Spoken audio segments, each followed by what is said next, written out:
How's it going, everyone? This is the Anime Man, and welcome back to another episode of the Monthly Otaku Collection, the show that I do at the end of every single month where I go over the manga, the anime, the merch, and other types of cool stuff that I didn't have time to talk about or make a video of for this month. And it is the end of the lovely month of March. The sakura trees have just started blooming here in Tokyo, and it's good stuff. Except if you're like me and you have hay fever, then it is hell on earth. I'm still having fun. The content that I released this month were a bunch of bangers, to say the least. At least for you guys over on my Patreon, it was a banger month. I mean, the Patreon grew massively this month, and I give you guys very big thanks for that. Also, if you have no idea, I have a Patreon, and I'll be talking about my Patreon kind of throughout this entire video, so look forward to that as well if you are one of the patrons. But I guess we'll just jump into the big meat of it all, and by the big meat, I'm talking about what is written in the title and what is shown on the thumbnail. Yes, that's right. Your boy is going to be talking about some anime, and of course by anime I'm talking about the one anime that everyone and their mothers have been watching, and your boy finally caught up to everything on it, and yes, it is of course Attack on Titan. Now, 2 months ago, you might remember when I was talking about Read Over Healer, I said that I wasn't going to talk about Attack on Titan, at least not anytime soon, because I didn't really want to endure the whole suffering of watching Attack on Titan weekly. But a couple of days ago, I found myself a little bit bored, and I just couldn't fucking stop ranting and rambling about the whole spoiler idea over on Twitter. You guys know I fucking hate it when people spoil shit on Attack on Titan on Twitter in public, so I just said, fuck it, let's just binge what we have up until this point. And I think I've watched up until episode 11 or 12, so I'm not fully caught up as of me recording or even uploading this video. But I also have to be quite careful because, as I have previously said, I don't want to go into spoiler territory, because insinuating or assuming that everybody who is watching this video right now has caught up to Attack on Titan and is on the exact same point in the story is a little bit irresponsible. So, first and foremost, here's a spoiler warning in case you don't want to be spoiled. I'm not going to be, saying anything that is majorly spoilerish, but when it comes to Attack on Titan, I don't even know what's a spoiler and what's not a spoiler anymore, so I'm just going to have the spoiler warning here anyway. And two, if possible, if you guys have any amount of self-control left in your body, then I would very much appreciate it, and I think a lot of people would very much appreciate it if you didn't really talk about specifics when it comes to Attack on Titan in the comments of this video. Putting Attack on Titan in the title and thumbnail of this video obviously is going to start some kind of conversation about Attack on Titan, most likely the up-to-date stuff about Attack on Titan, but I would preferably like you guys to avoid that, at least in the comments of this video. If you guys want to talk about it amongst yourselves with people that you know are already up to the same point as you, go for it, dude, but let's avoid it in this comment section for the time being, alright? I binged all of the first 11 or 12 episodes of Attack on Titan, and what I can firstly say is, damn, this season's fucking good. If you were here thinking that I was gonna say some kind of like revolutionary opinion about Attack on Titan, no, I'm basically gonna sound like everybody else on the internet right now. It's fucking good. One gripe I would have to say about this new season of Attack on Titan mostly comes from the first episode, in that I was watching the first episode of Attack on Titan final season, and for around 85 to 90% of the time I was watching Attack on Titan episode 1, I thought to myself, who the fuck are any of these people? Because there's such a large time skip in the story to the point where none of the familiar faces basically show up in any way. Like, Reiner really is the only one that shows up in episode 1 where it's like, oh yes, I know that face and name. But the time skip is almost not explained in any way, and really a lot of the bulk of the contents of why these random people you don't know of are fighting these other random people is so broadly skipped over, because they just assume that you understand and remember all of the really convoluted politics and whole royal family system that they explained in season 3 part 2. Which, look, I get it if you're, say, from the future and you just happen to be binging all of Attack on Titan after it's finished and you're up to where I am up to right now with the story, because it's probably still fresh in your mind. But as someone who watched season 3 part 2 back when it was still airing, there's been a little bit of a time gap, and so I obviously don't really remember a whole lot about the whole politics of the entire thing, because that part got very, very convoluted in season 3, let's be real. So when watching episode 1, to me, I actually thought to myself, wow, I think this might be the first time ever where I would have actually preferred if, for like the first 5 minutes of the first episode, just give us a recap of where the fuck we are in the story and what the hell is happening. Because people are going on about Gabby this, Gabby that, and I'm like, who? Also, when talking about episode 1, we can't gloss over the fact that, you know, that was the whole start, or at least that big fight that happened in episode 1 was the start of the whole bad CG argument that was happening. And look, man, if you think that's bad CG, you should be sent to Berserk 2016 jail. You should look at X-Arm, which is currently airing at the same time as Attack on Titan, and the CG in that is mind-blowing. Honestly, Mappa, I think, are doing an absolutely fucking fantastic job with what they've got working for, and if you are the one to complain about, oh, Mappa ruined what Wit Studios had built up, then why are you even watching the anime? Just go read the manga at that point. But then, you know, when we do start to see some more familiar faces, and there's that big fight that happens in episode 4, it's like, damn, Mappa. With the people at Wit Studio are fucking proud of the legacy that you are carrying right now. And honestly, look, like, there have been a lot of moments throughout the story where I genuinely didn't see it coming, and the way that it was presented, and the kind of dark grittiness and almost ambiguity of who really is the villain of the story anymore. I really enjoying that aspect of it. It definitely gives me, you know, kind of JoJo Part 8 vibes of, you really don't know now, oh, like, who exactly am I rooting for? Is the people that we've been following the entire time, are they the bad guys now, or are they still the good guys who are just not as good as what we initially thought? That whole, I guess, you know, human psychology element combined with the really, I guess, what I would like to think is like kind of a convoluted, I mean, the manga readers will disagree with me, but what I think as an anime-only watcher is a rather convoluted mixture of politics and royal families and, you know, human species and the human race wars and all that kind of stuff is really making for definitely a different vibe to what I was initially thinking this final season was going to be. Of course, because season 3 has been super politics driven, and, you know, especially when you find out about the whole thing with Historia and stuff like that, where a whole bunch of information is kind of just overloaded onto the viewer, to have that expectation of, okay, all of that information dump that you just got in season 3, yeah, remember all of that because it's going to be important for season 4, is like, you know, as someone who's had a little bit of a gap between season 3 and this final season, was a little bit of a tall hurdle for me to get over, but I think in the end, you know, I kind of understood it. I looked up some stuff just to make sure I was correct in my assumption of what is happening in this world and the fine little details of this world, and you know what?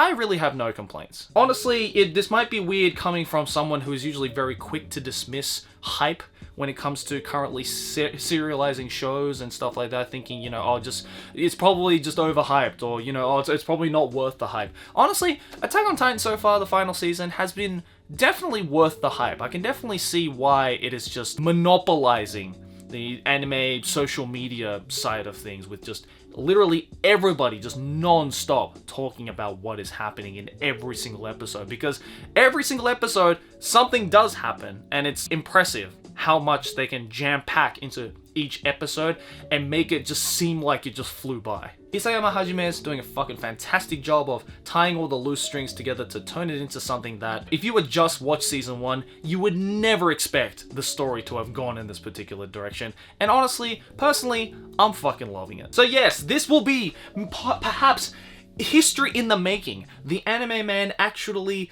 agrees with the hype of a popular show this season. Who would have thought? What is happening? The fact that the anime man is even watching anime in 2021? Whose mans is this? It's not really any interesting news or a big revelation in anything, but just had to let you guys know because you guys would not fucking stop asking me about it. So here you go. Here's your answer. I'm enjoying it. I'm excited for where it's heading, and I think if it keeps going in the direction that it is going, and it is presenting itself in the way that it is currently presenting itself, I think Attack on Titan, as a franchise, could end up being a modern masterpiece. So just keep enjoying your shit, but try and avoid the spoilers on Twitter because you're gonna just look like an asshole. And also don't put spoilers in the comments and stuff like that. You don't want to be an asshole like that. Come on now. You guys are better than that. Alright, so enjoy it responsibly. That's all I have to say about that matter. But before we move on, I gotta give a quick shout out to the sponsor for today's video, Boxu. Boxu is the only Japanese snack box that partners with 100-plus-year-old family snack makers to deliver Japan-exclusive snacks straight to your door. Each individual box has a special monthly theme, this month being the month of March, sporting the Sakura or Cherry Blossom theme. As someone who has been snacking in Japan their entire life, I can guarantee you that Boxu only delivers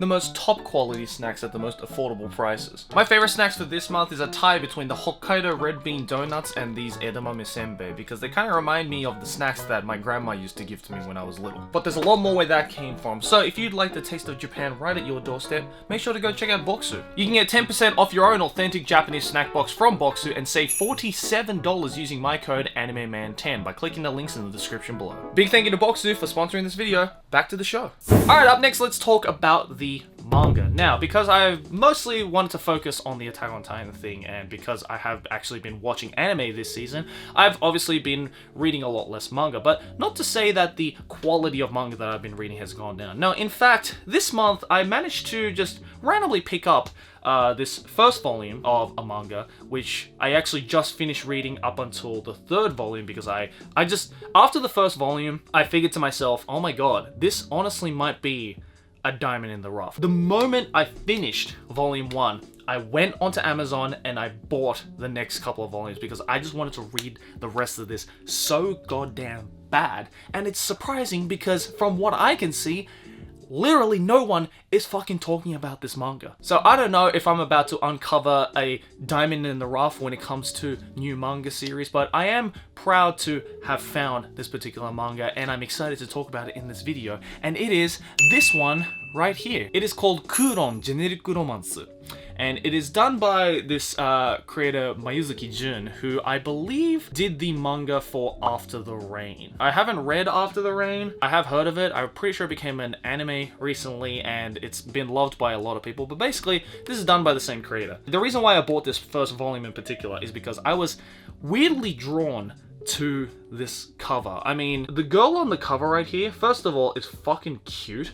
I don't know why. I kind of love this look of a character, and this art style as well is almost like a cross between shoujo and almost cyberpunk. I don't know, it's a very weird style and I really enjoy it. Of course, I haven't read Mayuzuki-jun's other stuff, but you know, just from looking at this cover, I was like, okay, I feel like I'm gonna really enjoy this. But basically, the premise of the story is, as the name suggests, it follows or is set in this city in Taiwan called Kuron. But basically, we follow the main character, this lovely lady right here called Kujira Ireko, and she works for a real estate company in Kuron to help residents look for new places. Now, when you're first reading this, especially this first volume, it kind of sets itself up to be like, almost like a slice of life of you following the daily life of this real estate agent, Kujira Ireko, on her daily shenanigans of, you know, working at a real estate agent. Not exactly the most exciting job to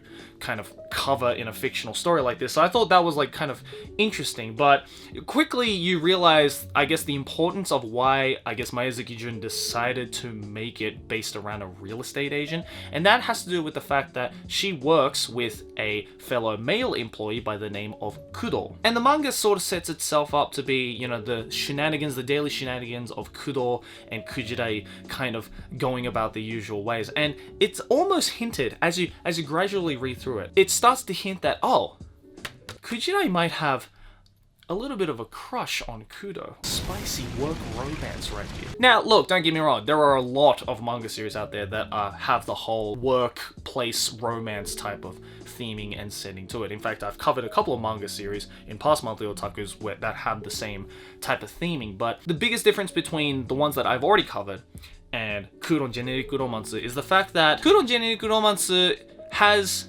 a kind of underbrewing, serious, almost sci-fi-esque storyline hidden underneath the Iyashike slice of life type of show that, at least the first volume here is presenting. I don't want to give too much away, but the reason why I was immediately drawn to being like, okay, I have to read the rest of this is because of the way that this first volume ends, and it's a pretty big twist, which again, I don't want to give away too much of, but the twist at the end is so left field and so unexpected, but not in a jarring way. There was like 5% of your brain that's like, I knew this was coming, but I never thought they would actually commit to it.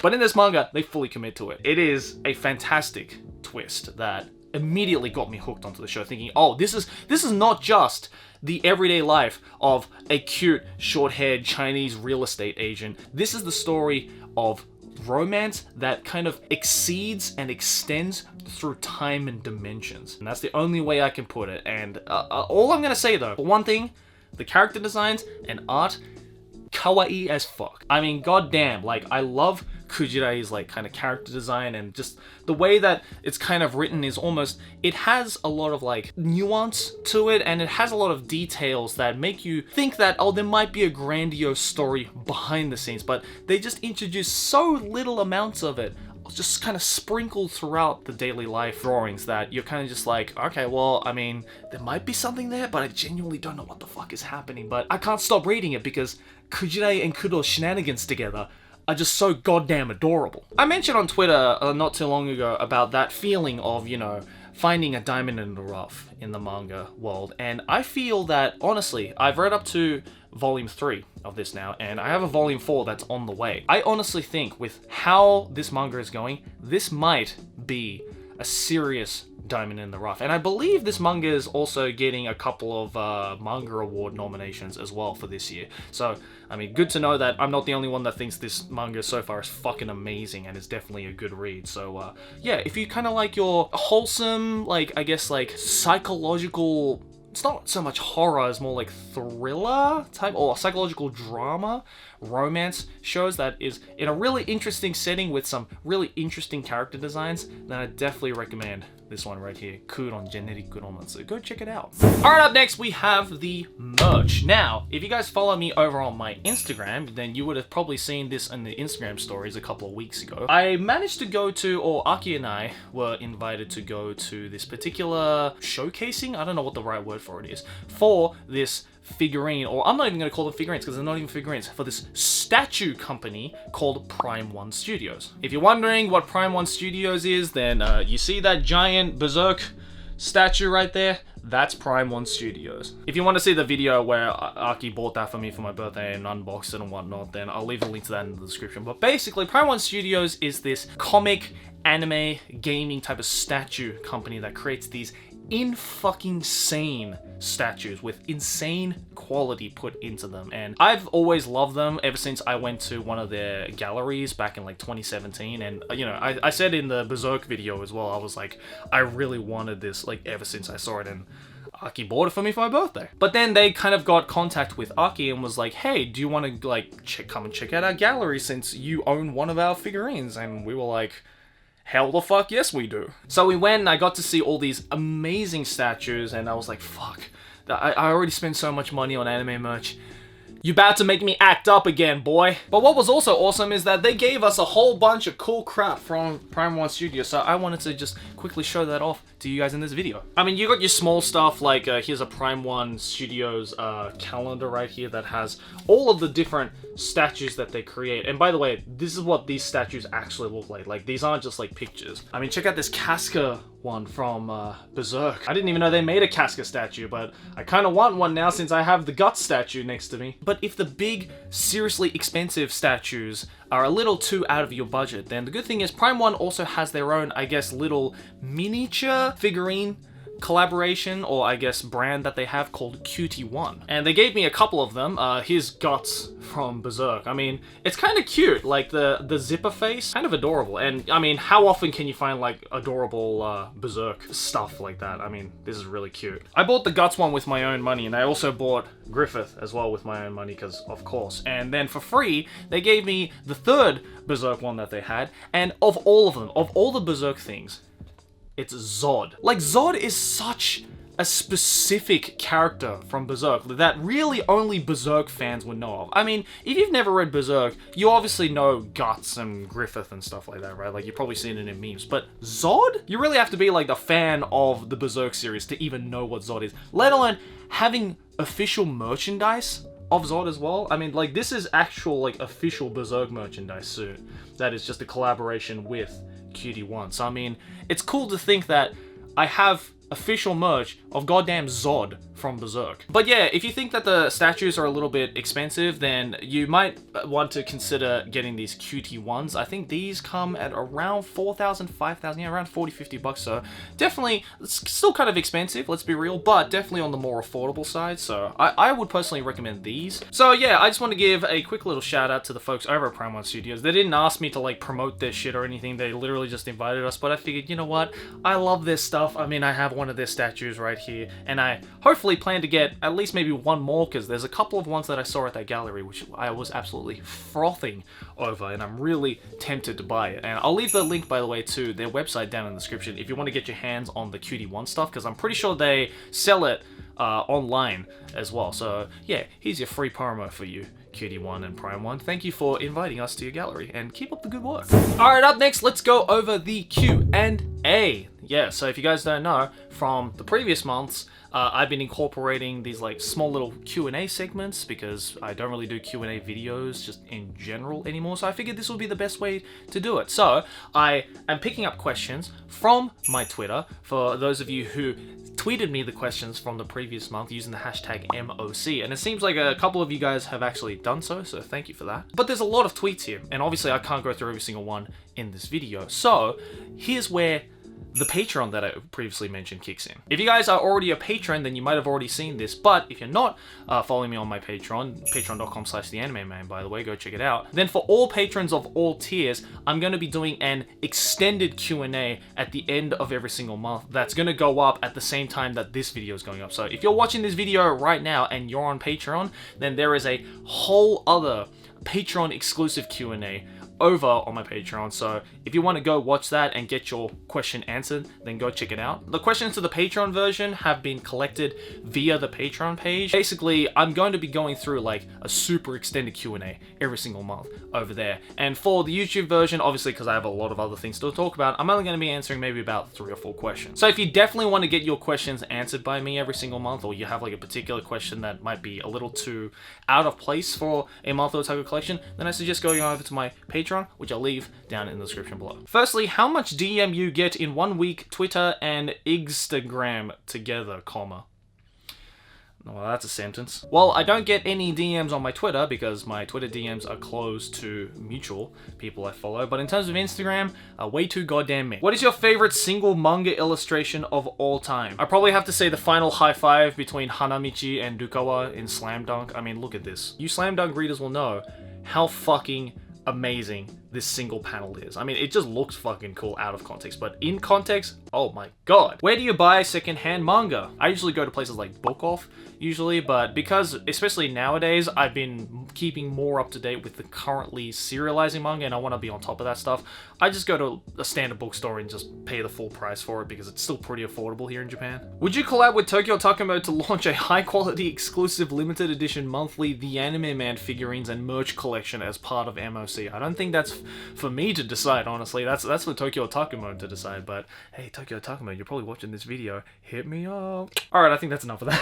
If you'd like to ask me a question to potentially get it answered in a video like this, then make sure to follow your boy over on Twitter and use that hashtag MOC to send me a question. But if you would like your questions to definitely be answered by me no matter what every month, then I suggest again going over to my Patreon for that. Go check it out. Alright, and last but not least, we are going to be ending this monthly otaku collection video with my personal favorite part, and probably everyone's personal favorite part, and that is of course the monthly figurine giveaway brought to you guys by the lovely folks over at Tokyo Otaku Mode. Now, once again, we are going to be doing a double giveaway this time. That's right, I only gave away one figurine last month, and I felt a little bit bad about that, so I was like, Tokyo Otaku Mode, my boys, we're doing a double this time. And it is...